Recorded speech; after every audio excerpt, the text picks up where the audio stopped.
Amigos, bienvenidos nuevamente a Tangente de Cultura, en su versión Tangente a la Mesa. Tangente a la Mesa. Tangente a la Mesa. ¿Cómo están? Ese es el nombre. Ese es el nombre del podcast, sí, señor. O sea, es cultura a la mesa, es gastronomía, arte, Claro. cultura, pues un poco de todo. Ya saben ustedes de qué va la cosa. Y ya nos conocen que pues somos bastante dispersos, por no decir creativos en cómo hacer eso. Asar carne es uno de los últimos rituales tribales que sobrevive intacto en nuestra vida moderna.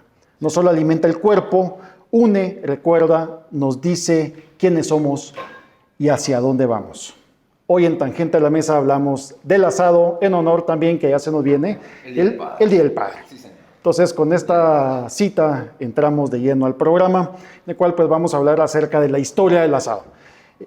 Todo mundo tiene algo que decir sobre el asado. Ah, sí, por supuesto, por supuesto. Es un hecho. Mi asado es mejor, no, el que hace mi papá, no. Claro. O sea, todo el mundo es mejor. Pero para eso, pues antes que nada, un saludo a todos ustedes. Gracias por estarnos en la sintonía siempre. Sus respectivos comentarios siempre son bienvenidos. Muchas gracias. Sí. Y pues gracias a los revuelos y a las discusiones que se generan a través de los listados que hemos hecho principalmente. Me comentabas de... Tengo que comentar que en una cena unos comensales se pusieron a hablar del listado que hiciste sobre las canciones, los títulos de las canciones de Paquita la del Barrio. Sí. Que generaron muchas cosas. Entonces está bueno eso, ¿no? Como que dejamos semillas. Totalmente. Dejamos semillas que próximamente se convertirán en raíces. No es un programa de política. No. Vamos a darle la vuelta. Pero bueno, de la parte de la agenda de cultura Guatemala, pues siempre ha tenido, pues ha sido un crisol en el cual pues el mundo del arte y la cultura siempre se ha movido y se mantiene muy vivo. Es como el fuego en la montaña, ¿no? O sea, que no esté echando humo no significa que no esté presente. Exactamente. Les recordamos, nos quedan hasta el 7 de junio para que vayan a revisar y ver El Camino a la Multifonía de Joaquín Orellana. Vayan ya a ver eso. Está en las galerías de arte del Centro Cultural Municipal en la 7ª Avenida 11-67, Zona 1, Antiguo Palacio de Correos. Está abierto de 9 a 5, de lunes a viernes. Sí. Sábados de 9 a 4 de la tarde. ¿Qué van a encontrar ahí ustedes? Van a ir a poder interactuar y tocar con los instrumentos que creó pues, nuestro último gran maestro que tenemos de la cultura en Guatemala, Joaquín Orellana. Bueno, nosotros nos pasó cuando hicimos con los chicos de Casa Guardabarranco, grandes amigos, ya hermanos de la vida, y Marré, y junto con el colectivo Orellana hicimos la cena en marzo con el maestro, y es re fuerte eso, ¿viste? Porque, a ver, uno está como muy acostumbrado a cuando te metes en el universo Mérida o el universo Efraín Recinos, Margarita Zurdia, Goyri, bueno, hay un montón, ¿no? El maestro Cabrera. Pero digo, tenerlo enfrente y poder hablar con él, aparte que es un personaje que querés abrazarlo y tenerlo con vos 24/7, sí. Pues una máquina de hacer chistes el maestro. Es espectacular. Total. Y nos llamó mucho la atención cuando hicimos la cena, homenaje a él, ver el ensayo previo con esos instrumentos y él dirigiendo, que se te explota la cabeza, porque... Es un privilegio eso. Es un privilegio y además es tratar de entender vos, romper esa estructura de la típica estructura del conservatorio, claro, que es lineal, y los mismos músicos nos decían, vos ves las partituras que hace el maestro, es todo con dibujos, cabrón. O sea, cada partitura ya es una obra de arte para enmarcarla y tenerla en tu casa y verla todos los días y admirarla. Pero él sí es un personaje bellísimo, es un ente cultural, así nomás. Casi 30 años de servicio, sirviendo de puente entre reclutadoras de talento de las empresas e interesados en ser contratados desde 1998. Transdoc.com. Un clic de distancia, tu futuro. Cuando hablamos de los grandes maestros del arte y la cultura en nuestro país, pues hacemos unas grandes evocaciones, que ya no está Efraín Recinos, que ya no está Mérida, no está Asturias.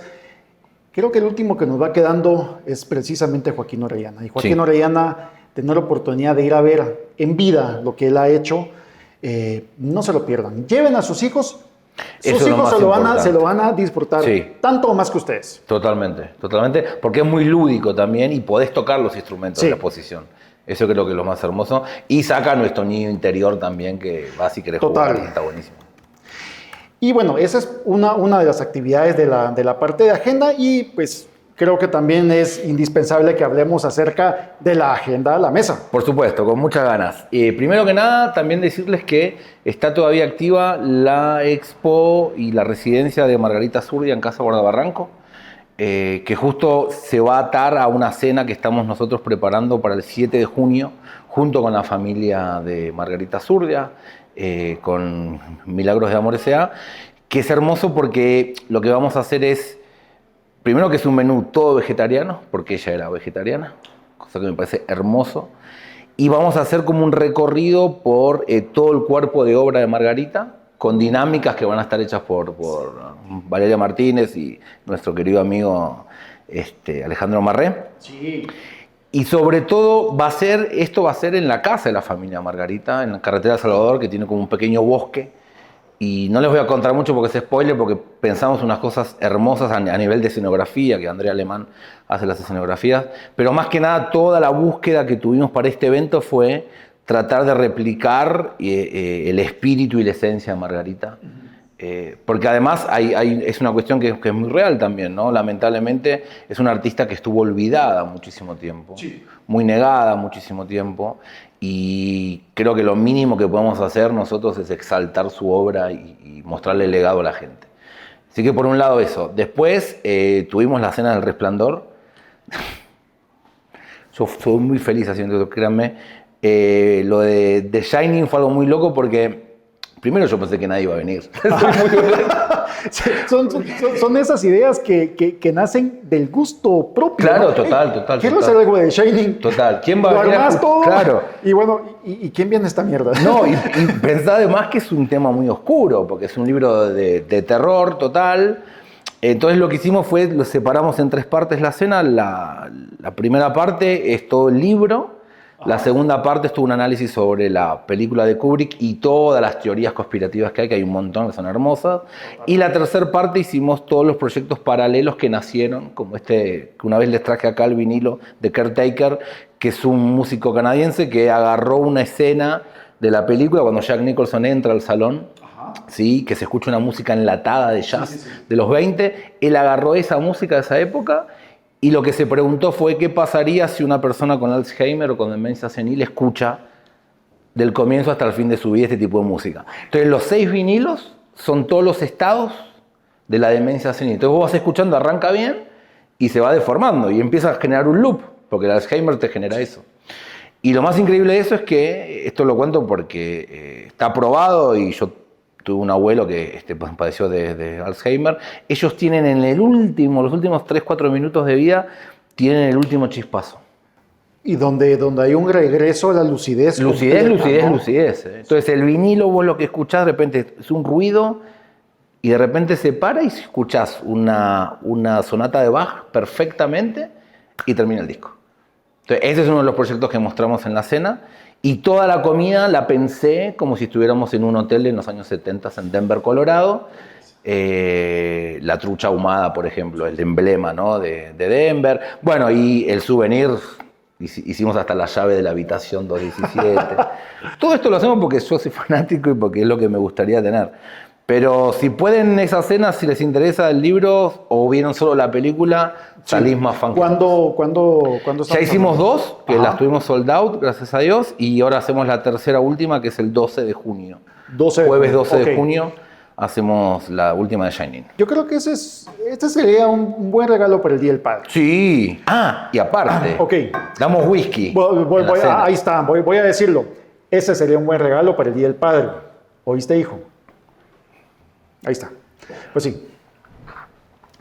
Ese momento estuvo hermoso. Sí. No tengas presión, ¿eh? Pero después por producción te va a pasar mi celular, así haces la reserva para tu papá. Sí. Perfecto. Gracias. Carabaja, sí, en el Zócalo acá. Sí. Al Día del Padre, el fuego que nos hizo humanos. Vamos a ver. Bueno, el Día del Padre, el fuego que nos hizo humanos, es una gran verdad. Es una técnica, el tema del asado, nos remonta al comienzo, ¿no? Al comienzo del ser humano, porque pensemos que cuando el ser humano descubre el fuego, no pasa mucho tiempo hasta que su cabeza hace un clic para poder poner lo que comía crudo, ponerlo en un fuego, ¿no? Sí, claro. Obvio que primero se tiraba, ¿sí? El animal directamente a las brasas se quemaba y se comía lo que había internamente, Claro. que estaba cocido. Que los gauchos argentinos al comienzo hacían eso. Claro, Eso o es sea, muy básicamente era como una especie de olla de cuero, ¿no? Claro, exactamente, una olla de cuero. Sí. Hashtag olla de cuero. Olla de cuero. Olla de cuero. Pero es muy interesante saber también de que hay muchos lugares, digamos, por ejemplo, el asado en Estados Unidos, el barbecue, que es más tirado a lo ahumado, ¿no? Que tiene Sí, sí, sí. esas grandes, esos hornos hermosos que tienen. Pero después te vas, por ejemplo, los coreanos tienen la famosa barbacoa coreana, que tenés la parrilla en medio de la mesa. Claro. Y vos claro. vas. Que de hecho tenemos pendiente. Tenemos una cita pendiente. Sí. O sea, estos programas, ustedes no lo saben, pero detrás hay una producción bastante alta, Sí, por en supuesto. el cual pues necesitamos juntarnos previamente y hablar de qué es lo que les vamos a traer a ustedes. Tenemos una cita pendiente para ir a conocer Sí, señor. un restaurante coreano perdido, bien under, que está ya metido en la zona 7, cerca Hermoso. de todas las maquilas, Sí. donde pues prácticamente van a comer casi que solo los meros coreanos. Y te digo, o sea, agarrá 6 horas de tu vida, que ahí nos vamos a sentar. Sí. Es que es un ritual. Total. Eso que me decís es perfecto, me hace el pie genial porque el asado en realidad es un ritual social, ¿no? Primero sepamos que los primeros vestigios de carne asada vienen de unas cuevas de China. Ellos siempre adelantados a todo, siempre nos ganan un pues montón de cosas, ¿no? Y cualquier técnica que agarran los asiáticos la mejoran, esto ya lo sabemos todos. Claro. Pero hay que entender que el tema de la carne, por ejemplo, en países como el mío, como en Argentina, es algo que nos da identidad. Es una cultura y da trabajo. Entonces te da... Y aparte, a ver, el tema del asado en Argentina, que les voy a contar un poco la historia hoy, es muy fascinante el tema, esto que vos decías al comienzo, que el parrillero que es parrillero o asador de su casa es el mejor asado, ¿no? Sí. Eso es así. ¿Pero por qué? Porque también te lleva toda una cuestión de preparación previa al asado, que se convierte en un ritual, porque la gran diferencia que yo siempre hablo de un asado argentino o uruguayo, por ejemplo, con los de Centroamérica o Estados Unidos, es que los churrascos o las barbecue es un plato solo que vos te sentás, te sirven y lo comés, punto. Sí. El asado argentino vos arrancás con un fernet o un bermucito, una empanadita o una picada, Ok. de ahí vas a las achuras, que ahora ya les voy a hablar que son las achuras, de ahí vas a los tipos de corte de carne y después vas al postre. Entonces son 6 horas. Ok, claro. O sea, el asado argentino de mi familia y de la familia de cualquier argentino son 5 o 6 horas. ¿Estás planeando un evento especial? ¿Quieres sorprender a tus invitados con deliciosas opciones culinarias? No busques más. Cocina y Más es la opción que tienes tú para sorprenderlos con lo mejor y darles una memorable experiencia culinaria. Se adaptan a tus gustos, necesidades específicas, también a tu presupuesto. Puede ser desde una boda elegante, una reunión corporativa, una fiesta íntima. Te entregan absolutamente todo de acuerdo a lo que necesitas, a tu presupuesto. Así que no dejes de escribir WhatsApp, apunten bien, 59 23 91 98, 59 23 91 98, para obtener información y reservar fecha. No esperes más. Desde ya, haz tu llamada o escribe al WhatsApp para agendar con Cocina y Más. O sea, prácticamente estás hablando, y es dominical.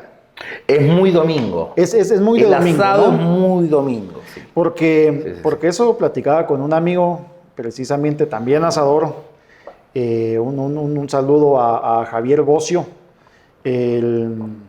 que está radicado acá en Guatemala,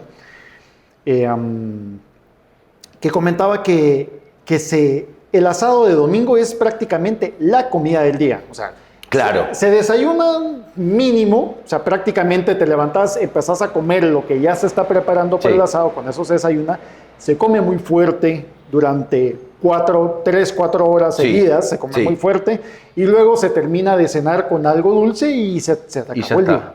Que si lo pensás, es muy parecido, que yo creo que el argentino agarró eso de los italianos, del Ajá. inmigrante italiano. Vos en Italia tenés la la famosa pastayuta, ¿no? Que es el domingo, que es la pasta del domingo, donde vos arrancás a las 10 de la mañana y te fuiste a las 9 de la noche. Claro. Porque no paran de comer, es como un desfile de comida, ¿me entendés? Y el asado argentino, que eso es muy loco también, porque, a ver, mucha gente dice, el asado argentino, en Argentina hubo vacas desde el inicio de los días. No. Las vacas, primero que nada, Argentina, las tribus originarias, digamos, los pueblos originarios de Argentina, cazaban ñandús, cazaban jabalís, cazaban mariscos, peces y demás. Ahora, los españoles, entre 1550 y 1580, lo que hicieron llevaron vacas, ovejas, caballos y cerdo. Y llenaron las pasturas. Y lo que pasó era como las vacas no eran de nadie, en 10, 20 años se multiplicaron en millones. Claro. Y vos podías agarrar cualquier vaca en Argentina. Ok, o sea, al comienzo de 1900. ibas por la calle, mirabas un Vos, becerrito. claro, mío. esta es mía, trengue a casa. Ok. ¿Cómo la llevabas? Andás a ver, pero digo, Sí. no, es complicado. Pero lo más loco de esto es que el crecimiento del ganado iba de la mano del crecimiento poblacional, de los asentamientos poblacionales. Claro, sí. Entonces, a cuanto más un pueblo se ensanchaba y más crecía, más ganado había. Claro, claro. Y las llanuras donde mejor se dio fue en la Pampa Argentina. Sí. Porque son lo mismo que pasa con Estados Unidos, que vos tenés kilómetros y kilómetros de todo el recto lineal y pasto. Seguro. ¿No? Ahora, el producto que más se empezó a vender cuando llegaron estas vacas argentinas fue el cuero, no era la carne. Porque también hay que pensar una cosa, la técnica de enfriamiento no estaba todavía. Entonces, claro, o sea, el subproducto era la carne. claro, entonces ¿qué pasaba? Ellos agarraban la media res Ajá. y se comían solo el costillar. Todo lo demás se desechaba. Los primeros gauchos en realidad agarraban la vaca así entera, la tiraban a las brasas por 8 o 9 horas, que de ahí nació una técnica hermosa que es el famoso asado con cuero. Ok. Que es la vaca así como está, se parte a la mitad, se fracciona, digamos, y se cocina sobre el cuero. Cuero mojado. Que de hecho el maestro que soy súper fan, concluimos que vos también, Sí, Francis Mallmann. sí. Francis Mallmann habla que precisamente el asado de cuero es tanto más bueno Sí. que el asado moderno. Sí, pero también pensá que es una cuestión de técnica, porque el asado con cuero tardas 8 horas en hacerlo. Sí. Por el tema del cuero, ¿no? Es un cuero que tiene que estar mojado previamente para que no se queme en la parrilla. Por lo general se hace en parrillas o en estaca o cruz. Esa es otra técnica que ahora les voy a contar. Pero es increíble porque antes de eso se hacía algo que es el charqui. El charqui es la carne secada al sol con sal. Que en todo el norte argentino se sigue consumiendo. Charqui, Estados Unidos como el beef jerky. Colecua, exactamente el mismo. Y después de eso se pasaron a hacer el asado con cuero. Y hoy por hoy en la provincia de Entre Ríos hay un festival de asado con cuero.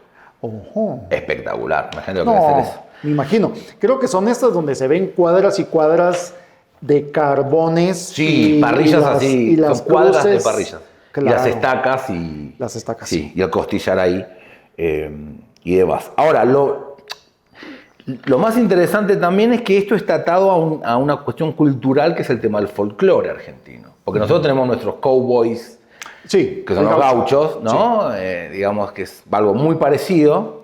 Y eso se ata también a los payadores, que los payadores son los que recitan... busquen en YouTube folclore payador argentino y van a ver siempre un gaucho con una boina y una guitarrita recitando cosas tan emblemáticas como el Martín Fierro. Sí. Que el Martín Fierro de José Hernández, le voy a recitar un pedacito para que vean por qué. Porque es una poesía que va recitado con rima. ¿Sí? Entonces, por ejemplo, dice: aquí me pongo a cantar al compás de la vihuela, que el hombre que lo desvela una pena extraordinaria, como la ave solitaria con el cantar se consuela. Todo rima y después también empiezan a meter cosas como de protesta de las canciones, ¿no? Pero hay una cosa muy interesante también con el tema del asado argentino, que hay un corte que es muy nuestro, que se llama asado de tira. Calculo que lo conocen, ¿no? Que es el asado que viene la carne con el hueso, ¿no? Y el asado de tira nació porque en realidad uno de los primeros frigoríficos en exportar carne a Londres fue en 1882 en la ciudad de Campana. ¿Sí? donde se vendía solo el costillar. ¿Sí? Perdón, al revés, se vendía todo y quedaba el costillar. Y el costillar que no se exportaba, los trabajadores lo fraccionaban porque era la carne que se tiraba. El asado de tira, Asado o sea, de tirar. Porque es de tirar y aparte porque se hace una tira. Ya. Como que economizaron en la palabra, ¿no? Porque Está bien, dos pájaros por un... claro, dos pájaros de un tiro. Entonces, como ellos tiraban este asado de tira, lo que hacían los trabajadores es que se llevaban esto a las casas y terminó siendo un corte súper popular. Claro. Que al día de hoy, si no tenés asado de tira, un asado argentino, para nosotros no es asado. Sí, pues. Yo prefiero 1000 veces un asado de tira a comerme, no sé, un lomo o comerme un vacío, por ejemplo. Que es otro gran corte, ¿no? Pero después de eso también existe una cosa en Argentina que me llamó mucho la atención, que es el asado de obra, de albañil. Ah, ok. Que yo creo que acá también lo deben hacer. Sí, con unos ladrillos Claro. que se colocan, están ahí, llevan la carne y aprovechan. Pero el impacto es tan grande en Argentina que el sindicato de albañiles, escuchá esto porque es hermoso, la UOCRA, que es el gremio, por convenio, hace muchos años, decretaron en convenio que tienen permitido los albañiles los días viernes hacer asado en la obra. Esto es real, boludo. Qué belleza. Es hermoso, dígame si no. Y ahora, ¿qué pasa? Los albañiles usan una chapa, una lámina, donde arriba de eso hacen el fuego, que lo usan hacen el fuego con maderas sobrantes de la obra. Sí, claro. Y un poco de carbón, ¿sí? La parrilla se arma por lo general con los fierros sobrantes, Sí. lo sueldan ahí y arman su parrilla. Ajá. Y le ponen, lo más clásico que vas a ver es que le ponen cartones por encima de la carne. Ah, Eso es buenísimo. ¿y eso? Y es digamos, para generar como una convección, digamos, en la parrilla. Pero en realidad yo he probado asado de obra y tiene otro sabor, boludo. O sea, sí. Quizás también vos mentalmente como que te preparás, Claro, ¿no? claro. Creo que tendrá que ver el tema del uso de la celulosa, los cartones, qué tipo de tintas lleva, Claro. si es venenosa, no es ¿Qué venenosa. noticias tiene el diario que usaron? Sí, qué noticias Claro. tiene el diario que utilizaron ese día, ¿verdad? O sea, sí. Sí, creo que las redes sociales van a matar el asado de obra porque están evitando que se siga publicando periódicos. Total. Pero es muy rico el asado de obra y es algo que es muy pintoresco. Claro. Vos todos los viernes caminás en Buenos Aires, cualquier provincia argentina, y hay una obra cerca y ya ves el humo, que acá también pasa. Sí. No sé si acá por convenio gremial. No, acá es por mis huevos. Claro, o sea, perfecto, sí, o sea, estamos trabajando, hoy asamos carne y se acabó. Ya, o sea, igual, o sea, asan carne y tengo un amigo arquitecto que dice, pues sí, o sea, ellos se toman un poco más de la obra del día sábado. Ah, eso acá es sábado. Del día sábado a Viernes, mediodía, ok. pues se trabaja a mediodía, entonces ya se quedan dentro de la obra, comen y el arquitecto, pues mire, aquí está, ya. Y ok. cosa que acá se hace muy al estilo de México, pues se va tu tortilla con carne, Sí. ya, entonces ahí que se le echa todo encima. Que eso es hermoso. El tema de la tortilla con la carne, la Sí, salita. sí, que te digo que ese es que el asado argentino, Sí. pues dista mucho del churrasco Sí, guatemalteco, ¿no? Muchísimo, muchísimo, porque además hay que pensar que la forma de la parrilla clásica que encontrás en cualquier casa argentina está dividida en dos. Tenés un brasero, Sí, porque a ver, o sea, tenemos que pensar algo. Es muy complejo hacer un asado por el tema del manejo del fuego. Vos pensás Claro. que el fuego, como disponés el fuego y cómo está el fuego en su, digamos, tema de calor, es lo mismo que vos tuvieses una perilla en la estufa. Entonces vos necesitas un brasero al costado para generar la brasa Ajá. y ir poniendo la brasa abajo de la parrilla para ir nivelando el tema del calor. Por eso también casi todas las parrillas argentinas son de elevación. De elevación, que tenés claro, esto que claro. subís y bajás la parrilla. sí, que básicamente ese es la perilla de las estufas. o de los asadores. Exactamente. Fíjate, quiero aportar con eso. Hay un libro que se llama El fuego nos hizo humanos. Es de Ok. Richard Branham, que es un antropólogo biológico de Harvard. Y hizo un libro que se llama Catching Fire, How Cooking Made Us Human. Fue publicado en el 2009. Pues ahí se argumenta que los alimentos cocinados a fuego, a la llama, a la brasa, especialmente la carne, fue el punto de quiebre en la evolución humana. Claro. Ya, ¿cómo? Sostiene que el control de fuego, Ajá. ya, o sea, no estamos hablando de la llama salvaje. No, Estamos el hablando control. del control de fuego.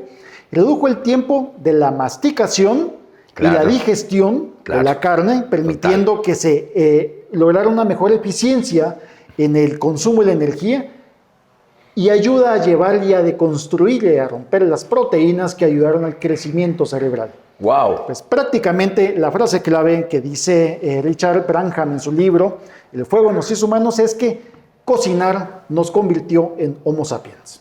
¡Wow! Espectacular. Sí. Hay que conseguir ese libro ya. Sí, exactamente. El fuego nos Pero hizo humanos. es una Richard gran verdad Branham. esa. Es una gran verdad porque además pensá, el tema también de aprender a hacer un asado tiene toda esta cuestión que es una cuestión que se hereda. En Argentina es muy así, esta cuestión, o sea, siempre vas a escuchar a un argentino decir, no, porque mi abuelo, o mi viejo, o mi tío, Sí. ¿no? Es una cuestión que es muy heredada. Y además el argentino tiene esta cuestión muy nacionalista con la carne, que el argentino consume entre 50 a 70 kilos anuales, cabrón. Tampoco. Kilos. Ustedes piensen, no son libras, son kilos. Son 70 kilos por año. Sí, estamos hablando 150 libras, hermano. Es una locura. Es una locura. Pensando que comes asado casi todos los domingos, Claro. pero que comes carne durante la semana. Sí. ¿No? Yo estoy hace 11 años en Guate y yo cuando vivía en Buenos Aires yo comía carne casi todos los días. Y ahora vine acá y dejé esa De costumbre. diferentes maneras, ¿no? O sea, Milanesa, en alguna hamburguesa, milanesa, un una churrasco. boloñesa, empanada de carne. Claro, que siempre tenía que etcétera, haber sí. carne. Claro. ¿No? Ahora, el 80% de la carne que se produce en el país, en Argentina, se consume en el país. Eso es muy importante, es un número altísimo. Bueno, que estamos hablando que son 50 millones de argentinos. 51, 52 horas, sí. Ok, Es una locura, es una locura.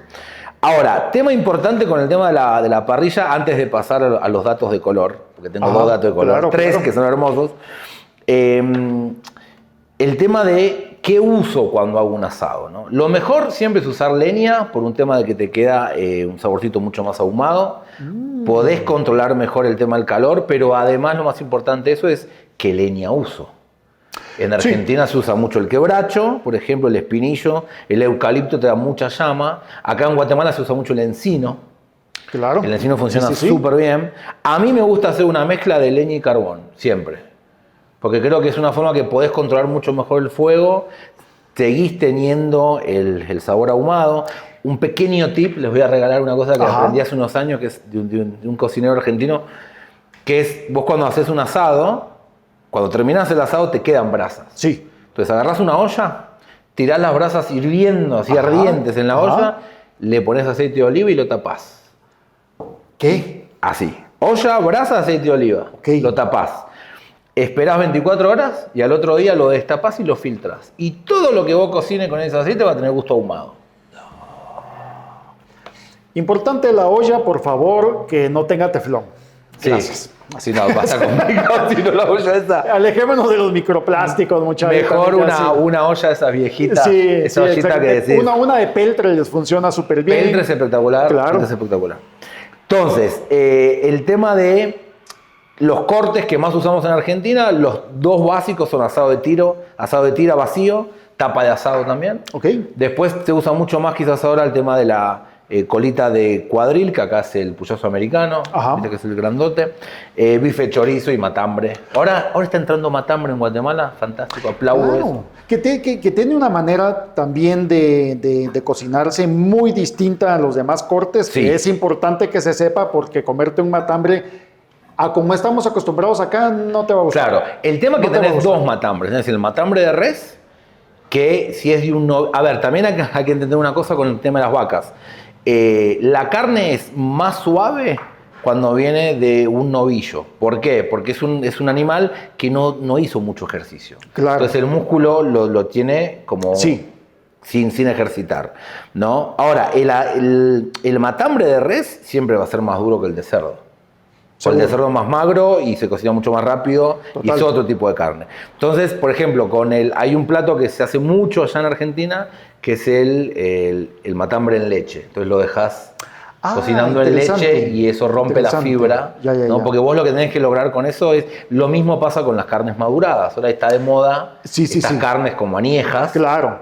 ¿No? 30, 40 días. Claro, exactamente. Que yo hoy justamente les traje un par de datos de eso que creo que es interesante.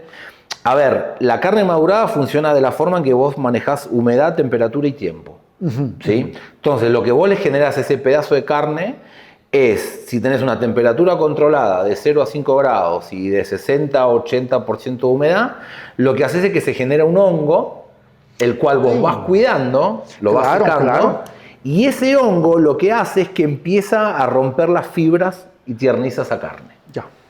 Entonces, el tiempo estacionado concentra el sabor. Sí, ahí está. Y hay de 20 a 100, 160 días. Ya el 160 días es muy fuerte.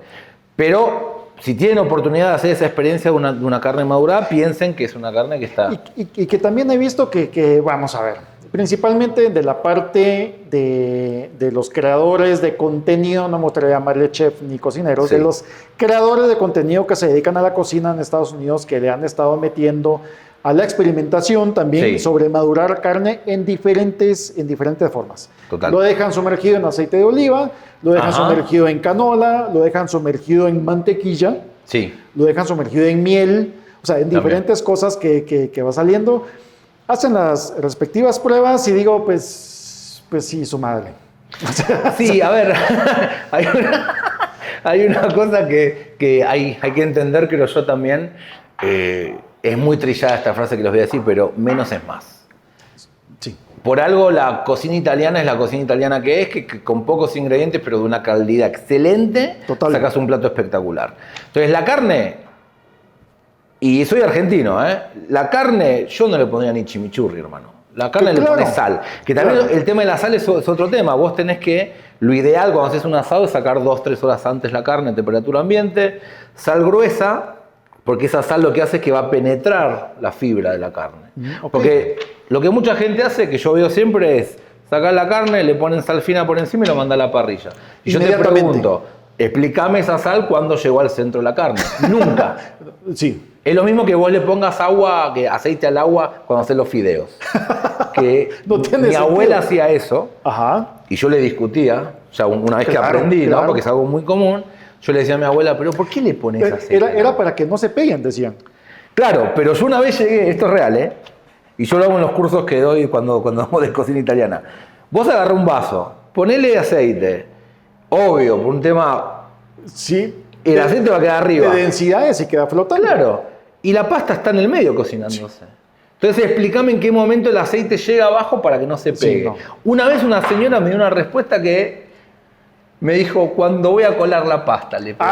Hermoso, espectacular. Ya. Bueno, me he agarrado los pelos y no tenemos pelo nosotros. Sí.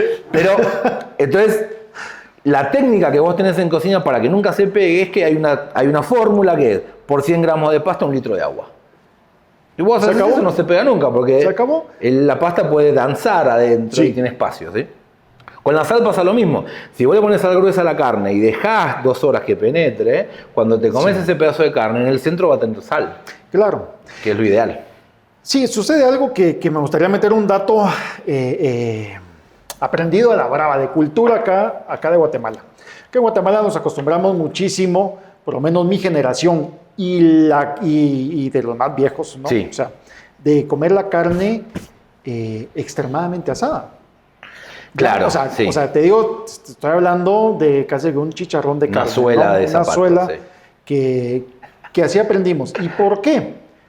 En aquel entonces no había muy buena carne en Guatemala. La tenías que cocinar mucho. Había que sobrecocinarla. Claro. O si la sacabas a un término medio, 3/4, te salía demasiado dura. Había que estirarla mucho. Pues lo mejor era que meterle fuego suficiente para que se te deshiciera en la boca, ¿no? Re fuerte, sí. Ya. Y por eso es de que acá se desacostumbró a estarle metiendo diferentes salsas. Que el chilmol, que el chimichurri, que salsita picada, que esto con lo otro, para poderle ayudar al sabor y adelgazarle ese sabor carbonizado. Y también es para esconder el sabor de la carne. Claro. Cuando la carne está muy pasada, a veces también lo que hacen es que le ponen mucha salsa para esconder eso, ¿no? Sí. Cuando empecé a comer, la primera carne que comí que no estaba... Que fue muy buena carne, valga la publicidad, fue con el churrasco centroamericano.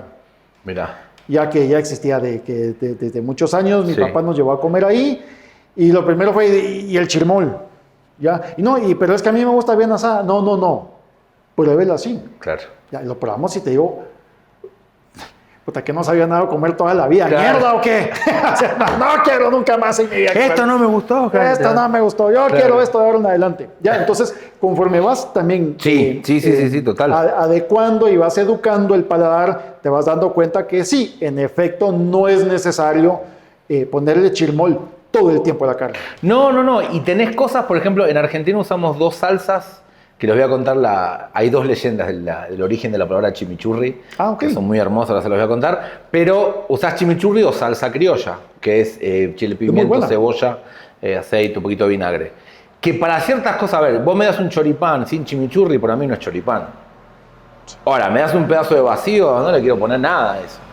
Claro, habla por sí solo. Claro, entonces también hay que aprender a no sobreponer cosas a la comida, ¿viste? Porque también eso te va a matar el sabor. Y vos pensás que el chimichurri, por ejemplo, yo siempre digo lo mismo, nunca usen vinagre blanco, porque el vinagre blanco, la reacción que tiene con el ajo y con el perejil de oxidación al otro día es súper fuerte, es mucho más rápida que el vinagre de vino tinto, por ejemplo. O vinagre de sidra manzana es el que yo más uso. Sí, pues. Es espectacular. Entonces, vos pensás que tanto el chimichurri como la salsa criolla tiene que ser una salsa que no tiene que ser invasiva en el sentido de que vos probás y solo sentís eso. Tiene que acompañar la carne que estás comiendo. Sí, porque justamente este amigo Javier comentaba que no. Es que decía, es que a ustedes no les gusta la carne asada. Claro. Lo que les gusta es un taco de chilmol que tiene sabor a grasa. Claro. Ya. Y sí, y es válido. Y digo, tampoco está mal. Porque... Y es válido, te digo, o sea, el chilmol tatemado, que de hecho también esa es otra forma de asado, o sea, no solamente la carne, son los acompañamientos que van. Y te digo, los vegetales asados. Bueno, eso es una cosa que es muy acá de Centroamérica, porque vos en Argentina, digamos, el asado per se, a lo sumo lo acompañás con una ensalada de papa o con papa frita. O con una ensalada mixta, ¿no? Que es la clásica, ¿no? Con lechuga, tomate, cebolla, bla. Pero yo cuando fui, por ejemplo, siempre cuento esta historia. Yo cuando fui a Joselito, hace muchos años, la primera vez acá en Guate, pedimos chorizo y te llevan el chorizo con frijol. Y mi cabeza dijo, ¿qué carajo es esto? ¿Qué está pasando? Y cuando lo probé, esa combinación... Dije, por Dios, eso es espectacular. Sí. Pero por eso digo, o sea, hay tradiciones como acá que ustedes usan el cebollín, que le decimos cebolla de verdeo en Argentina, asado. O el elote. Vos vas a un churrasco acá y tenés el elote, tenés la papa y tenés el cebollín. Pero en Argentina, digamos, hay una cosa que se llama matrimonio, que es la morcilla y el chorizo. Cuando te dan una chura. Y eso dicen que nació, el argentino también es muy charlatán, dice que nació en un bodegón donde una pareja, él pedía morcilla y ella pedía chorizo. Entonces le pusieron matrimonio. Yo creo que es una gran mentira, pero es una linda historia. Es una linda historia para saber. Última cosa, antes de pasar ya al chisme. Esto me parece muy loco, que los españoles, que lo mismo que llevaron las vacas a Argentina, ahora hayan inventado un horno como el horno Hosper, que es increíble porque es una parrilla, ahumador, horno a la vez. Que tiene una salida de aire, entonces, pero vos cocinás con brasas ahí, cero gas. Y es increíble, así que busquen en Google eso. Mirá. Sale una fortuna el horno también. No, seguro. Pero bueno, si quieren pasamos a los datos de color. Sí, por favor. Bueno, Charles Darwin, esto es espectacular esta historia, antes de escribir El origen de las especies, en 1883 visitó Argentina y se juntó con el presidente de la época, Juan Manuel de Rosas, y unos gauchos, y comieron un asado con cuero, que es este asado que les contaba al comienzo. Claro, ¿no? Que para recapitulando, que lleva 8 o 10 horas sobre 8 brasa. Horas, claro, con el cuero mojado, y tiene otro sabor, por supuesto, ¿no? Y dice él en una reseña sobre una bitácora del viaje, dijo que después de haber probado ese asado con cuero, las demás carnes eran vulgares. Yo estoy de acuerdo. Y ahí me sale y digo, el Diego. Y me sale el argentino adentro y me da orgullo nacional. Pobre Diego, Dios lo tenga en la gloria del Diego. Y después hay otra historia que es muy fascinante. En Argentina hay una parrilla que se llama parrilla La Brigada, una parrilla emblemática, ¿sí? Del barrio San Telmo, donde ellos hacen un corte, un ojo de bife de novillo, porque es más tierna la carne, ¿no? Y el dueño dijo en un momento, ¿sabes qué? Esto se puede cortar con cuchara. Ah, ya. Escuchen esta historia porque es hermosa. Entonces, en un momento, el crítico gastronómico Anthony Bourdain llegó a Buenos Aires y le contaron esta historia. Dijo, no, yo tengo que ir. Esto búsquenlo en YouTube porque está. Dijo Anthony Bourdain, yo tengo que ir a ver eso porque esto, alto fiasco, es mentira. Entonces, dice que el tipo se fue a comer, vino el mozo, le cortó con cuchara la carne y Anthony Bourdain le dijo, la cuchara está afilada, papi. A mí no. A mí no. Ajá. Entonces, el mozo va a hablar con el dueño y el dueño le dice, cortala con el mango de la cuchara. Si se va a cortar igual. Y se la cortó con el mango, cabrón. Y Anthony Bourdain quedó loco. Sí, claro. Explotado. Ya lo prueba y se fue. Él no podía creer que se podía. Entonces, a partir de ahí, esta parrilla instauró esto, que ahora lo replicaron un montón de parrillas en Argentina, que es que se corta con cuchara. En la serie Nada, no sé si no la vieron, véanla, está en Disney, con Luis Brandoni y Robert De Niro. Es hermoso. Esa serie es bellísima porque es una serie feliz. Total. Dentro de todo, o sea, tiene una parte de drama, pero... Y hay una parte donde lo lleva Robert De Niro y él replican eso que le pasó a Anthony Bourdain. Es como un pequeño homenaje, creo yo, que le hicieron a él ahí. Y eso me parece espectacular. Y para cerrar, les traigo la historia del chimichurri. A ver. Me hace un mate primero para tomar fuerzas. Si hay alguna empresa de mate que quiera... Porque estamos esperando todavía la del café, que nos dejó medio ahí tirados. Exacto, todavía seguimos esperando. Y Leti, ponete media pila. Exactamente, vamos a seguir diciendo malas palabras hasta que nos patrocinen. Sí. No sé si es amenaza o posiblemente espantando clientes, pero... Bueno, pero... Si no, pasamos el sombrerito. Claro. Si no, que se vayan a la puta madre que los parió. Exacto, sí. No digo, como dijiste que podíamos decir malas palabras. Sí se puede, claro. Que después un día tendríamos que hablar... Estamos hablando de comida. Por supuesto, sí. Y al momento que se habla de comida es indispensable que tiene que haber malas palabras. Y aparte es distinto cómo lo decís. Porque, por ejemplo, no es lo mismo decir, la puta madre, o decir, la puta madre, qué rico. ¿Me entendés? Exactamente. El tono de la puteada... Sí, tiene mucho que ver, y aquí estamos hablando principalmente de los sentidos. Y si se siente una blasfemia, un insulto, pues hay que decirlo. No, y aparte no hay nada más liberador que putear fuerte y... Exactamente. Como que Sí. No, y las malas palabras también van amarrados con los asados de domingo, principalmente cuando hay partidos. Sí. Cuando hay partidos de ¡Hijo de loco! ¡Árbitro mal! Acuérdense del video del Tano. Sí, el Tano Pazman. Que agarra la maceta y dice, ¿qué mierda es esto? ¿La puedo tirar? ¿La puedo romper? Es espectacular. Bueno, la historia del chimichurri. Hay dos teorías, dos leyendas.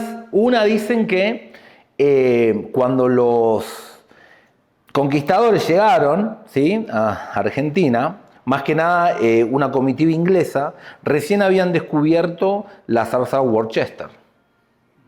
¿Sí? Entonces querían replicar eso.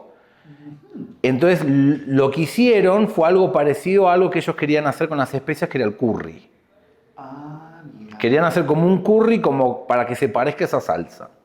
Y la frase que dicen que ellos decían, porque los gauchos, cero inglés, cero, lógico, ellos decían give me the curry. Y el give me the curry se transformó en chimichurri. Mira. Esta es la primera. Yo voy con la segunda, que es la que más me gusta. La segunda, esto está verificado, vaya a saber por quién, pero está verificado, que hubo un señor que era de Escocia, ¿sí?, que fue a Argentina y él quería empezar a replicar una salsa que hacían en su pueblo de origen, y él se llamaba James Curry. Pero la gente le decía Jimmy. Y como el argentino no sabemos decir Jimmy, sino decimos Jimmy, el Jimmy Curry se transformó en chimichurri. Ese está más bonito. Eso, viste, yo te digo. Ese está más bonito, sí. Son esos accidentes lingüísticos maravillosos de que se vuelven canon en una cultura, ¿no? Exactamente. Ya, está bien. Eso es como hablábamos en el programa en el programa del fiambre en Guatemala, que son Sí. esos accidentes Claro, culinarios, en este caso, que se convierten en la parte ya fundacional de Sí, una señor. cultura como la Exactamente. guatemalteca, ¿no? Mira, Así pues, que bueno, esa es la historia del chimichurri. súper bien. Pongan en comentarios si van por la 1 o van por la 2 y vamos a dar un premio. A ver, Yo les voy a hacer un chimichurri. ahí está. al Eso que- está bueno, eso está bueno. Sí. Yo pues también, pues hablando un poco acerca de los datos y de los asados, yo también traigo algunos, lo que habíamos hablado, que el fuego que nos hizo humanos, que se tiene, pues estamos hablando de hace 1.5 millones de años, pues que la humanidad andamos vagando por el mundo y que se tiene precisamente los orígenes de los diferentes grupos gregarios, pues que iban juntando fuego, y justamente echaban adentro el animal completo. Claro. O, pues, vamos a ver qué pasa si le echamos esta piña encima. No, o sea, ya, entonces es ir Claro. probando, Sí, y sí, ahí sí, fue total. donde se va generando todo esto. Las culturas indígenas en América pues ya estaban utilizando carne en sus rituales comunitarios, ¿no? Tanto animales salvajes como los que ellos tenían ahí Ajá. adentro de sus granjas. Y en Mesoamérica se habla del PIB, ¿ya? Sí. PIB alta, que estamos hablando, ahí viene la cochinita, pibil, ya que es una carne asada en tierra con brasas, ¿no? Claro. De la cochinita pibil, y el tatemado, que son la Ajá. parte de los vegetales que Sí. se van asando y que van adoptando ese sabor a madera del diferente tipo de Bueno, madera. perdón que va te llegando. interrumpa, pero hay una cosa genial, una técnica que se llama el rescoldo en Argentina, que usamos ok. mucho, que es cuando vos tirás la verdura, un vegetal, directamente a la brasa. Ah, ok. Con cáscara y todo. Por Sí, ejemplo, sí, sí. una berenjena, una remolacha, un zapallo, mira. las papas. Entonces esa técnica se llama el rescoldo. Ah, ok. Que va en la línea con eso. Y precisamente en la Patagonia se habla del tehuelches, Los tehuelches, los tehuelches y los mapuches que asaban curanto. sobre la tierra caliente, Claro, ¿no? bueno, Que es está el justamente curanto. eso, Sí, señor. el curanto. El curanto es una técnica milenaria que acá también se hace, en el interior del país, que es hacer un agujero en la tierra, calentás brasas durante muchas horas, piedras durante muchas horas, y envolvés todos los vegetales o las carnes que vas a hacer en una tela, y esa tela va envuelta como en una hoja de plátano. Claro, Enorme, ¿no? claro. Y eso se tira abajo de la tierra, se le tira piedra encima otra vez y se tapa con tierra y lo dejas 6-7 horas. Sí. Y no le pones sal. Ah, Yo cuando lo mira. probé la primera vez en la Patagonia, en Bariloche, hace muchos años, a mí me llamó la atención el sabor ahumado de todo y el sabor original de todo. Claro. Que es algo que los asiáticos respetan mucho, por ejemplo, Sí, cuando sí, comes sí. un tempura. ¿No? Vos cuando comes un tempura sentís como el sabor original de un vegetal. Y esa técnica, el curanto, me parece que es increíble. Sí. Es espectacular. No, total. Sí. Luego vamos a la historia de cómo todos estos festines, que al final de cuentas el asado es un festín, lleva demasiado trabajo para disfrutarlo uno solo. Sí, total. Ya, o sea, te digo, Totalmente puta, de acuerdo. no vas a tirar leña, vas a echarle aire, vas a generar brasa, vas a poner la carne, la vas a poner a temperatura ambiente, Sí. vas a y solo vos vas a Y solo vos solito, O sea, no, es para hombre. compartir. No, es un para ritual de compartir. Y además, hay una ley que no está escrita en ningún lado, pero habría que hacerlo, Sí. es que al asador, el parrillero, ¿Sí? se lo tiene que tener atendido durante toda la jornada con una copa de vino Malbec, Así si es. se puede, o Así un es. fernecito, porque Total. es necesario. Y el que mejor come es el parrillero. Es el que está comiendo todo el tiempo, o sea, de ahí llega, esperas que te sentes y bueno, ¿te vas a comer algo? yo ya estoy, te dice. La ya clásica, estoy bien. estoy. Otro vinito me tomo. Claro. Y ahí viene la famosa frase, un aplauso para el asador. Un ¿no? aplauso para el asador, Que en ese sí. momento se le llena el pecho de orgullo. Total. ¡El Diego! No, mentira. Y viene algo que te va a gustar también, de que el tema de los asados empieza a llegar solamente también a Europa, a las fondas. Sí. Goya lo inmortaliza también. ¿Ya? Goya lo inmortaliza Sí, señor, en la serie grabada Los Caprichos. Sí. Va haciendo todo el retrato de los festines y obviamente pues ahí es donde aparecen también los grandes pollos de fuego, Sí. donde están ya las carnes asándose, que Exacto. regularmente son aves y caza menor, ¿no? O sea, que Sí, son ajá. conejitos, liebres, Exacto. paisanes, palomías, todo eso. Obviamente también representaciones simbólicas de compartir carne, la última cena es parte de eso, se está compartiendo. Es verdad. La carne, el cordero de Cristo, que pues era básicamente una manera de decir en el que se está, vamos a comer carne, ¿no? Perdón que me ría, pero voy a contar una infidencia que fue cuando tuvimos la llamada telefónica previa a este capítulo. Ajá. Hay muchas cosas del backstage que no podemos contar, pero una de las conversaciones fue, ¿vos te acordás el meme de los cardinales? Hablaba por teléfono y yo vi un meme cuando hablamos y se lo comenté, que era cuando estaba la elección del Papa, ¿no? Que ahora ya fue electo, pero la famosa fumata blanca. Sí. Que una imagen era el tubo, ¿no? Con la fumata blanca, y la otra imagen eran los cardinales haciendo un asado. Sí. Que me parece que es algo espectacular. Sí. Si la podemos poner, producción, por favor, sería espectacular.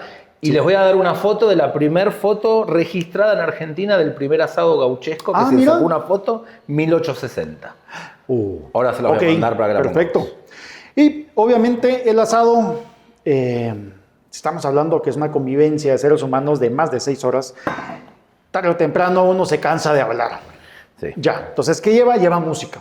Entonces, el asado va inherentemente amarrado a la parte, en el caso de Argentina, el tango y el folclore, de donde se mencionan a las parrillas y las comidas. Y en el rock argentino, el disco de costumbres argentinas, definitivamente eso creo que tiene que ver con eso. Y acá en Guatemala pasa algo un domingo a las 11 de la mañana. Empezás a escuchar marimba y solo hay 2 caminos. O hay cocido o churrasco. Me encanta. Ya. Qué rico un cocido, qué rico. Sí. Entonces, o de repente empezás a sentir el olor a carbón. Minutos después empieza a sonar la marimba. Ya sabes que hay un festejo. Y ya sabes que hay festejo. Claro. Y es algo muy íntimo, muy familiar. No necesariamente una gran fiesta, pero sí es algo que se comparte en familia. De los 5 o hasta los 25 miembros que puede ser dentro de la familia, pues hay una celebración. De los distintos cortes, te digo, para rescatar todo lo que se pueda comer de carne asada, pues a mí en lo personal me gusta. Yo me asumo carnívoro, como tal. Rescato mucho la viuda asada acá en Guatemala con su huesito. O sea, no estás hablando del megacorte que ahora ahora existe, pero es un corte sabroso y que es muy de mi infancia, ¿no? Ah, mira. Entonces, la viudita asada, bien asada, delgadita, y luego a chupar ese hueso. Es espectacular. Sí. Es espectacular. También no nos olvidemos de un personaje que está siempre en los asados, así como en la Navidad. Ajá. Que es el tío que toma unos vinos de más. Siempre tenés el tío borrachín. Sí. El tío, y aparte hay una cosa que la vez pasada estaba viendo una entrevista, no sé de quién, que hablaba de eso, y me llamó la atención, que dijo una cosa muy verdadera. Hay un momento previo al caos, donde vos lo ves al tío ubicado en la esquina, con el vaso el vaso número 80 que se tomó, mirando a todos, y empieza como ya a enojarse con el ceño circuncido, y vos ya sabés que se viene el quilombo. Acá ya, yo tengo un tío así en mi familia, obvio, todos tenemos un tío así. Pero es muy loco porque siempre está en los asados, y en la Navidad es la fecha del año. Claro. Debe esperar todo el año para ese momento de fama. Solo lo ves que está ahí sentado, está haciendo la fiesta. Claro. Ya, y de repente, en silencio. Ese es el problema. Está la fiesta y de repente aparece el hermano, la hermana, no sé qué, o el papá y le dice, ya. Claro, y ahí sabes que se cagó todo. Viene el hombre, se sienta, empieza a verlos y está pensando hacia el infierno. Claro. Y ustedes, hijos de puta, se creen mejor que yo. O sea, es lo que está pensando, ¿no? Entonces empieza a verlos a todos. Es hermoso. Y ese patojo mal parido que no se calla. Es como el momento previo, o sea, cuando dice que estás en el ojo del huracán. Sí, en el ojo del huracán. Vos pensás que ya pasó. No. Estás en Entonces, el cuando medio. de repente viene de último trago, baja el vaso y cuando respira y hace ahí viene el hecatombe. Está. Se paró y ya cuando ve que puso el pie para... Ahí está. Empezó lo alegre. Empezó lo alegre. El brisket en Texas definitivamente creo que es indispensable. Qué cosa hermosa. La cultura del asado y del ahumado que se Bueno, vive ahí. ellos llevaron a la perfección esa técnica de ahumar. Claro, claro. Sin duda, sí, sí, sí, sí. El yakitori en Japón, el bulgogi en Corea, que próximamente que estamos ahí, el prai en Sudáfrica. En Mongolia los nómadas cocinan carne adentro de piedras calientes con un recipiente metal. Sí. En Japón hay una catedral dedicada al yakinuki, que es el asado japonés. Ajá. Los japoneses van más allá. Hay una iglesia. Hay una catedral que es más que iglesia, claro. dedicado al asado. Wow. Bueno, yo en ese sentido tengo que sacar mi orgullo catastral de Argentina y decirles que existe una iglesia maradoniana donde vos te puedes ir a casar, boludo. ¡Ah, la puta! Yo quiero casarme ahí. Y hacen misa los domingos, hacen asado y está al Diego, ¿no? Obvio. Al Diego. Yo me quiero Sí. casar ahí. Sí. Yo me quiero casar ahí. Creo que es importante, hay 5 libros que tenemos que hablar de la antropología de la cocina. Okay. Hablábamos de Richard Brangham, El fuego que nos hizo humanos. Sí. También tenemos uno de mis favoritos, Claude Lévi-Strauss, habla del triángulo culinario. El triángulo culinario, Lévi-Strauss es un antropólogo estructuralista francés, es necesario que lo lean, muy vigente todavía, una lectura densa, pero que, como el asado, cuando la carne sale dura, hay que roerlo. Tenés que masticar. Pero ahí está el sabor. Ok. Ahí está el sabor. En su obra, El pensamiento salvaje y mitológicas, desarrolla la idea de el triángulo culinario. Ok.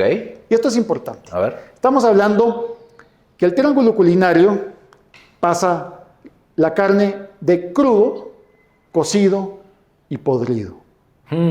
Ya. O sea, Sí. está crudo, vamos, te lo puedes comer ahí. Tal cual. No será de lo mejor, pero una vez lo coces, se aprovecha Sí. de mejor manera y luego se pudre. Ya no te lo puedes comer. Entonces Tal ese cual. es el triángulo, ¿no? Donde el cocido, el asado en este caso, representa el paso de la naturaleza a la cultura. Qué hermoso. La carne en la naturaleza solo puede estar o cruda, Sí. viva, O podrido. o muerta, podrida. Claro. Ya, cuando el hombre, Ajá, el ser exacto. humano en medio le mete la parte de la cocción, en este caso el asado, es donde nace la cultura. Qué hermoso. Es lo que nos hace Espectacular, humanos. es verdad. ¿Ya? Totalmente de acuerdo. Sí, sí, sí. El asado es para Levi Strauss el símbolo de civilización y transformación social. Marvin Harris, en su libro El materialismo cultural y la carne, pues nos habla que el consumo de carne asada no es una elección cultural, es una respuesta a las necesidades ecológicas y de supervivencia. Ok. Ya, esto definitivamente no podemos verlo de otra manera, es la manera más pronta, fácil, saludable de adquirir proteínas, lo cual nos genera tejido óseo, tejido muscular y tejido conectivo Y energía, cerebral. por supuesto, Y energía. El asado es una técnica ancestral ligada a la eficiencia energética y organización social, definitivamente. Sin duda, totalmente. Con Stephen Mitten tenemos el nexo entre lo que hablábamos, el nexo entre la música, el lenguaje y el fuego. Ahí está, O sea, mirá. todos los Ajá. rituales que nos construyen Claro. en la cultura. Sí. Sí, sí, Y sí, sí. se llama su libro, me encanta, El Neandertal Cantor, Ah, espectacular. de Cindy Espectacular. Neandertal. Hermoso. Relaciona la socialización alrededor del fuego y el asado con el origen de la música, el lenguaje y la cultura. Bueno, mirá eso que hablamos del payador y el folclore. Ahí Ahí está. está. O sea, esto Ahí está. viene, pero el título del libro es maravilloso. Es espectacular. El Neandertal Cantador. Exacto. O sea, Hermoso. Las primeras reuniones sociales nocturnas giraban en torno a los asados. Ya eso es un hecho donde se contaban historias y se cantaba. Ya es el nacimiento Sí. de la lírica, es el nacimiento de la narrativa, es el nacimiento del lenguaje musical. Exacto. ¿Qué fue primero? ¿La vaca o el asado? Y terminamos con Pat Shipman, Fuego, Carne y Relaciones Humanas. Ajá. Esta es una paleoantropóloga estadounidense. Ella hace un estudio en el Paleolítico que se muestra que la cocción de la carne al fuego promovió la cooperación y los lazos sociales. Esto es esencial para el desarrollo humano. O sea, Total. definitivamente, Sí, total. sin el asado, sin el fuego, no hubiéramos logrado ser pues, lo que somos ahora. Argumenta, los primeros asados sirvieron como espacios de comunidad, jerarquía y distribución de poder. Wow. Ya. Bueno, pero sí, es así, es así. Sí, entonces estos son los 5 libros que traigo pues para que, Hermoso, pues, sí. para que Búsquenlos puedan porque conseguirlos. son joyas. Sí, excelente. Entonces, ahí estamos con esto dedicado, por favor, a los papás. A los papás, en su día, celébrenlo bien, llévenlo a comer sabroso, por favor, llévenlo. ¿Qué fecha estamos? 12 de junio, acordate que tenés que reservar para tu papá acá Sí, claro. un espacio, ¿eh? Acá. Por favor. ¿Cómo se? Zócalo sería, ¿no?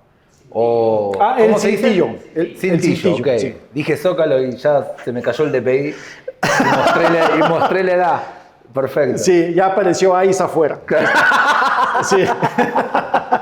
Ya apareció Aiza a llevarlo. Entonces, ¿qué sugerencia nos traes hoy, por favor? Bueno, traje unas cositas muy lindas, como estamos muy metidos con The Shining. Hay un libro hermoso que se llama Mientras escribo, del gran Stephen King, que es este libro. ¿Ahí se ve? Perfecto. Y este libro no es una autobiografía, sino él dice que son como polaroids medios borrosas que él se acuerda de su vida. ¿No? Y tiene una frase fascinante que él dice que el libro es la magia portátil más perfecta que existe.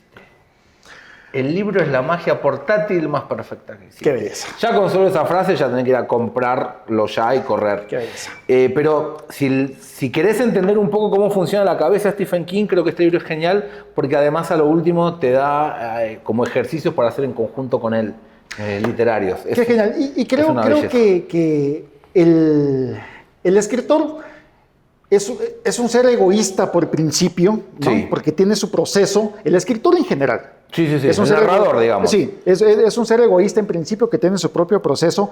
Stephen King abre las puertas de su casa mental. Sí, y con total. esto te enseña Total. cómo poder ser Sí. un mejor narrador. Así Exactamente. que, Porque además él habla esta teoría que tiene, que el narrador nunca sabe si está bien o está mal. Sí. O sea, el narrador es narrador, punto, ¿me entendés? Sí. Bueno, una persona que aparte, 62 novelas, 500 millones de libros vendidos desde que empezó. Una locura. Apenas. Una locura. Sí. Y yendo en esta línea, así oscurita, este libro yo lo conseguí en la Catafixia. La llamada de lo extraño, ensayos sobre la escritura del horror, que son ensayos que escribió Lovecraft. Que son ensayos sobre el género que él mismo hace. Sí, claro. Porque tengamos en cuenta que hay una gran diferencia entre terror y horror, ¿no? Terror es Edgar Allan Poe, donde el terror viene del ser humano. Sí. Lovecraft es horror cósmico o un horror que viene desde un ser, un ente, ¿no? Y Lovecraft y Poe fueron los dos pilares de Stephen King fundamentales, ¿no? Total. Inclusive lo que hablamos en la cena en El Resplandor, tenés muchas referencias a la muerte de la máscara roja de Edgar Allan Poe en todo el libro. Y también, un librazo hermoso. Y también aprovechando ahí para agregar, en el cual Allan Poe nos habla donde cómo el ser humano siente miedo por las mismas actitudes de los demás seres humanos, ¿no? Total. Entonces, el miedo desde una parte del tú a tú. Sí. Pero Lovecraft se va más allá y Sí, te dice ya y te explica que el ser humano siente miedo porque debe de sentir miedo por las cosas que están afuera, que no sabe que lo están por lo acechando, desconocido. lo desconocido. Entonces, que el ser humano siente miedo porque es una reacción natural a ese universo desconocido que tiene detrás. Sí, entonces sale es espectacular. Y para que sepan, en julio vamos a hacer una cena de Edgar Allan Poe y el año que viene vamos a hacer Lovecraft porque amerita. Y Stephen King, dígame. Sí, no, dale.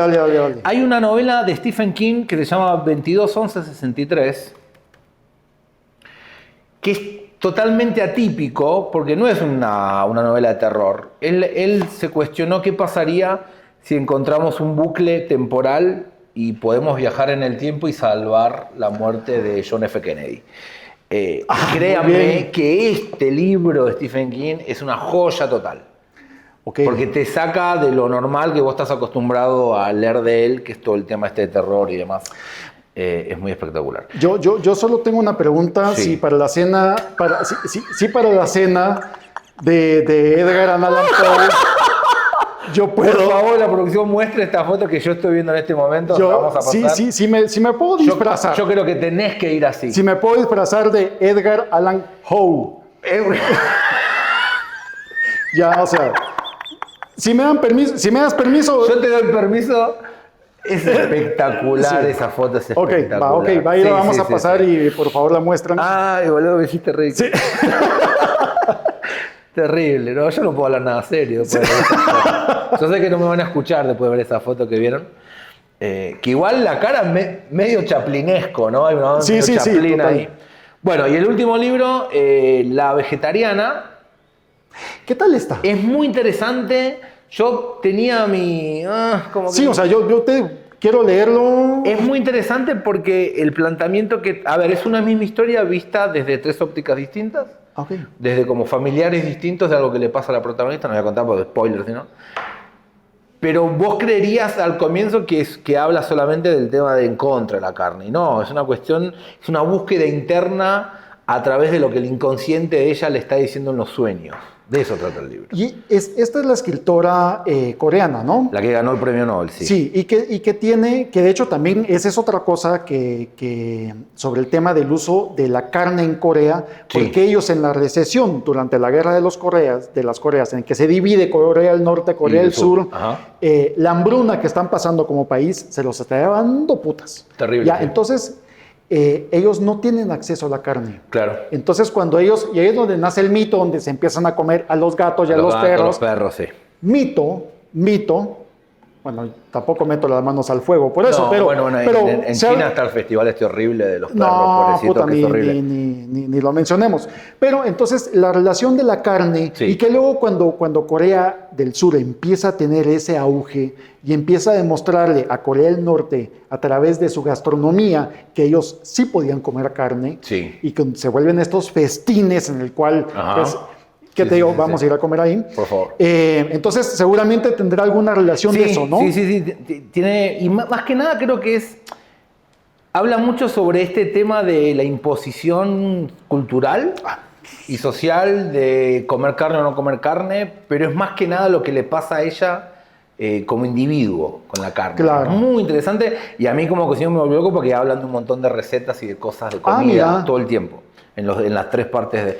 Es cortito, en Sí, un está día bien. lo lees, está bárbaro. Está bien. Se me hace que sería una novela que hubiera escrito Lisa Simpson. Claro, no, Sí. no vives de ensalada. Sí. Aguanten los Simpsons por siempre, viejo. Bueno, y les traigo esto. Decime si se ve por el reflejo bien ahí o más o menos. ¿Se ve ahí? Bueno. Para quien no sepa quién es Beth Gibbons es la hermosa voz que estuvo detrás de Portishead durante toda la existencia de la banda Portishead. Y este es un disco solista que ella sacó hace poco. Hay un Tiny Desk que acaba de salir de Beth Gibbons. Véanlo, pónganlo en repeat todo el día porque... Y a mí en lo personal, que soy fanático de Portishead desde siempre, los 2 discos anteriores que ella sacó tenían como una reminiscencia. Bueno, el de la Sinfónica no, pero el primero que hizo con Rusty tiene una reminiscencia muy Portishead, y acá yo siento que ella encontró su sonido individual. Escuchen este disco, búsquenlo en Spotify, es para poner en repeat. La voz de ella es hipnótica. Es hermosa. Es hermosa. Y después como cosas distintas que traje, que son discos que escucho mucho en esos momentos donde no sabes qué música poner y pones esta música que al final descubriste por qué la pusiste al final.